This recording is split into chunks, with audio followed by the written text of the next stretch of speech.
नमस्कार मित्रों, धन की लालसा में सभी व्यक्ति परेशान रहते हैं।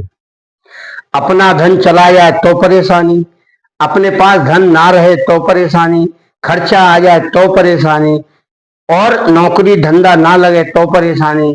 यानी कुल मिलाकर धन के लिए बहुत मारामारी है।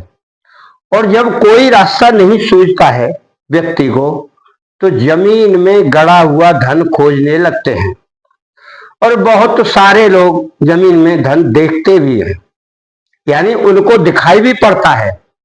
कुछ ऐसे भी लोग हैं जिन्हें पूर्व अनुमान होता है और कुछ अंदाजे से खोज भी लेते हैं। परंतु अगर किसी राजा महाराजा का या पुराने सौदागरों का कोई धन गड़ा हुआ है, तो वहां वह सामान्य तरीके से नहीं गड़ा होता। वहां पर कुछ ना कुछ वह बिठालते हैं शक्ति द्वारा, या फिर उस धन का मालिक जो बुजुर्ग होकर मृत्यु को प्राप्त हो जाता है, वह सर्प रूप में वहां रहने लगता है। इन क्रियाओं से हर व्यक्ति उस धन को उखाड़ भी नहीं सकता। और फिर राजकीय हस्तक्षेप भी है। जमीन के अंदर गड़ा हुआ धन अगर मिलेगा तो वह राजकीय कोष में जमा होता है। इन सब बातों से लेकर लोग गुप्त तरीके से उस धन की छानबीन करते हैं, खोज करते हैं, पता करते हैं। और इसमें कोई ऐसा व्यक्ति हो जिसे दिखाई देता है, तो वह तो सामान्य तरीके से उसको बता देता है कि यहां धन है। परंतु हर व्यक्ति के पास वह शक्ति नहीं होती। जो व्यक्ति उल्टा पैदा होता है, उसके पास कुछ हद तक वह शक्ति है। हमने एक प्रैक्टिकल में एक पाया है, एक 10 साल की लड़की को दिखाई देता है जमीन के अंदर, और वह बता भी देती है। और हम 1-2 जगह गए भी थे, परंतु खोदने वाले उचित समय पर नहीं आए। उस लड़की ने हमको 2 दिन का समय दिया था कि आप 2 दिन में खोद लीजिए। 2 दिन तक वो लोग नहीं आए, तो फिर हम उसको छोड़कर आ गए। और मित्रों, अगर जमीन में गड़ा धन आपको दिखाई देने लगे, तो इससे अच्छी बात क्या होगी। आप भी उसे खुदवा सकते हैं गुप्त तरीके से। तो आज हमारी इस वीडियो में धन देखने की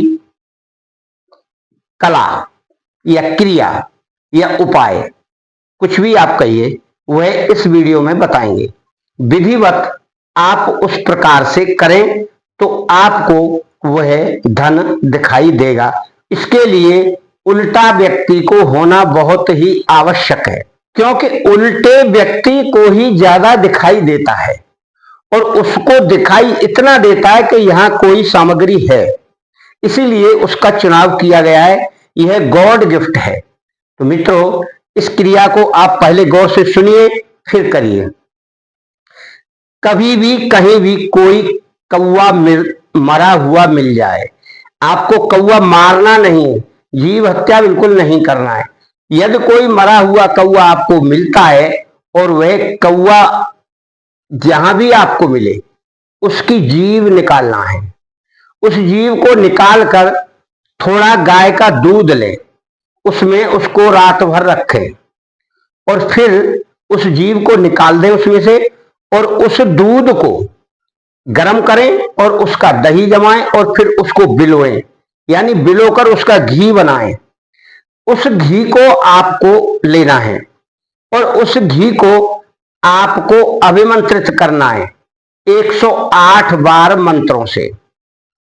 पहले घी को अभिमंत्रित करें, फिर उस घी का एक दीपक बनाना है आपको, रुई का दीपक बनाकर उस पर एक काजल बनाना है आपको। किसी सकोरे में काजल बना लें और उस काजल को बनाकर उस ऐसे व्यक्ति की तलाश करें जो जन्म से उल्टा पैदा हुआ हो। उल्टा उसे पैदा कहते हैं जो पैरों की तरफ से पैदा होता है। ज्यादातर बच्चे सर की तरफ से पैदा होते हैं। तो उस व्यक्ति को वह काजल आंखों में लगेगा, क्योंकि जीव हत्या करने से कोई भी साधना जल्दी सिद्ध नहीं होती है। उसका प्रयोग जिसका हम कर रहे हैं वह स्वतः ही प्राप्त हुई कोई वस्तु है, चाहे पंख हो, चाहे पैर हो, चाहे जीभ हो, चाहे आंख हो, वह आपको लेना है। इसके लिए आप इंतजार करें, जब भी आपको मिले तब आप करें। तो इसके मंत्र में आपको शांति और संयम रखना है और यह मंत्र आप एकांत में करेंगे। दीपक जला लें, 2 अगरबत्ती लगा लें और उसको सामने रखें घी को, और उसमें फूंक मारते जाएं, मंत्र पढ़ें और फूंक मारें। इस तरह से 108 बार अभिमंत्रित करके वह घी आपका तैयार हो गया। फिर आपको उसका काजल बनाना है, क्योंकि कोई भी शक्ति उसमें होगी तभी तो आपको प्राप्त होगी। फिर उस व्यक्ति को लगाया जाएगा जो उसका पात्र है, उल्टा है, तब उसको दिखाई देगा। संभावित जगह पर वह व्यक्ति जाएगा और देखेगा और उसे महसूस होगा और महसूस होकर वह बताएगा कि यहां पर धन है। और इसका मंत्र है ये, इस मंत्र को इस प्रकार पढ़ना है।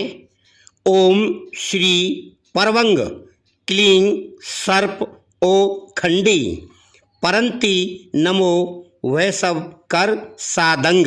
इसी को 108 बार पढ़कर घी को अभिमंत्रित करना है। बिना गुरु के कोई साधना ना करें, साधक भली भांत समझ लें तब कोई कार्य करें। इसी मंत्र का आपको जाप करना है विधिवत। कोई भी मंत्र आप जाप करें हमेशा गुप्त तरीके से करेंगे तभी वह कारगर होता है। और 10 लोगों में हल्ला मचाकर बताकर कि मैं यह करने जा रहा हूं, मैं यह करूंगा और यह करूंगा, वह नहीं करना चाहिए। धन भी अगर आप कहीं खोदने जा रहे हैं तो कम लोग होकर गुप्त तरीके से वह क्रिया करेंगे, तभी आपको सफलता प्राप्त होगी। वरना आपको धन तो मिलेगा नहीं और आपकी मेहनत भी जाएगी और बहुत सारे लोग हवा और उड़ाएंगे आपकी कि मिला धन, नहीं मिला। इस प्रकार से अपने संयम को बनाकर और अपनी इंद्रियों पर नियंत्रण करके कोई भी तंत्र मंत्र की क्रिया करें, तभी उसका सफल प्रयोग भी होता है और उसका आपको लाभ भी प्राप्त होता है। मित्रों, आपका और आपके घर परिवार का मंगल हो। कोई भी क्रिया करने के लिए आप हमेशा सावधान होकर करें और गुप्त तरीके से करें, अपने गुरु का परामर्श लेकर करें। गुरु कृपा होती है तभी सारा कार्य होता है। हमेशा आप सुखी रहेंगे और निश्चिंत होकर कार्य करेंगे। मंगल हो।